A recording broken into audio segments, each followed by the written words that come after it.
Një udhëzim i firmosur nga Blendi Gonxha është servirur si proces administrativ për evidentimin e pasurive të paluajtshme shtetërore me qëllim regjistrimin, zhvillimin dhe vënien në funksion për gjoja qëllime kulturore. Fakti që udhëzimi i ministrit Blendi Gonxha është urdhër i prerë për ministrat e tjerë dhe për drejtuesit e agjencive shtetërore, të cilat nuk janë strukturë e Ministrisë së Turizmit dhe Kulturës, krijon bindjen se inskenues dhe urdhërues i këtij procesi është kryeministri Edi Rama. Udhëzimi numër 8, datë 6 gusht 2026 i ministrit Blendi Gonxha është me objekt përcaktimin e kritereve për përpilimin e listave, mënyrën e artimit të skedave përshkruese për pasuritë e paluajtshme në pronësi shtetërore, objekt verifikimit të interesit të trashëgimisë kulturore. Një lexim i thjeshtë krijon përshtypjen se udhëzimi ka për qëllim të bëhet skedimi dhe regjistrimi i thjeshtë i godinave shtetërore të ndërtuara para dhe pas 70 viteve për të evidentuar qëndrueshmërinë dhe vlerat e trashëgimisë kulturore, materialet të secilës godin. Por dihet që qeveritarët me ligje, vendime, urdhra e udhëzime të posaçme në dukje akte normale, synojnë tjetërsimin e aseteve shtetërore,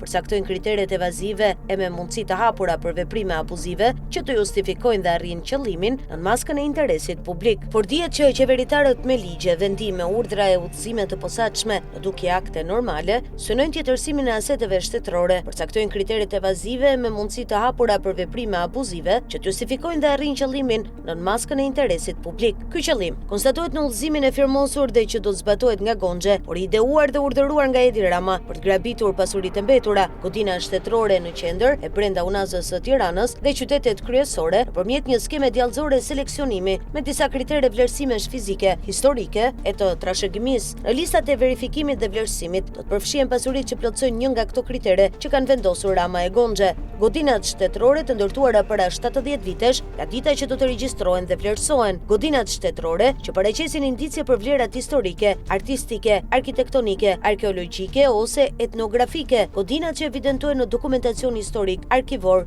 bibliografik dhe hartografik. Godinat që janë pjesë e qendrave historike, ansambleve, peizazheve kulturore ose zonave arkeologjike. Godinat shtetërore që janë identifikuar ose propozuar nga institucionet përgjegjëse për trashëgiminë kulturore, autoritetet publike administruese dhe pushteti lokal. Evidentimet se cilat godina shtetërore plotësojnë kriteret për të quajtur vlerat të trashëgimisë kulturore do t'i bëjnë Këshilli Kombëtar i Trashëgimisë Kulturore, Instituti Kombëtar i Trashëgimisë Kulturore dhe Këshilli Teknik, drejtues të cilëve janë ministri Blendi Gonxha dhe zari i tij Endri Haxhiu. Për shembull, godinat e ministrive, kryeministrisë, presidencës, prefekturës, bashkive, Universitetit të Tiranës, TVSH, Hotel Dajti dhe godinat shtetërore që plotësojnë kushtin e ndërtimit para 70 vitesh do të kalojnë në vlerësim për vlerat e trashëgimisë kulturore. Nëse Gonxha dhe Haxhiu i tij do të përcaktojnë se ato godina nuk kanë vlera trashëgimie, në udhëzimin e datës 6 gusht 2026 është hapur rruga për të shembur dhe për të ndërtuar kulla me skemën e grabitjes së trojeve nëpërmjet sipërmarrjes private me korporatën e investimeve, ndërsa godinat shtetërore në Tiranë dhe të gjithë qytetet e zonat që nuk kanë plotësuar afatin 70 vjet ndërtim do të quhen pa vlerë historike e trashëgimie kulturore dhe mund të rrafshohen e të jepen lehtësisht për kulla sipas interesit të Edi Ramës me mafjen e ndërtimit.